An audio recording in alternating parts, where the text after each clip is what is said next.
Yep, that's me. You're probably wondering how I ended up in this situation.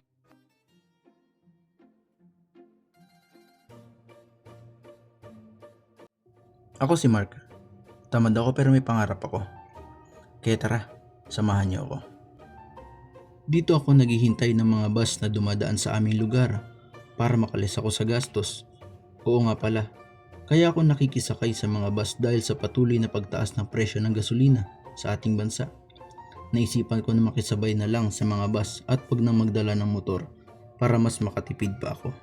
Kaya nga mas pinipili ko na lang makisabay sa mga bus kahit na malayo ang aking mga nilalakad patungo sa aking paghihintayan. At ito nga, ito ang nangyayari sa akin tuwing ako ay pauwi na galing trabaho. Nakikisabay uli ako sa mga bus papunta sa aming lugar. At yan, naglalakad na ako sa aming overpass.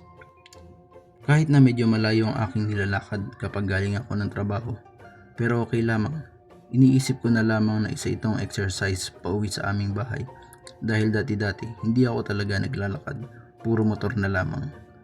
At hanggang dito na lamang, yun lang, salamat sa pagsama.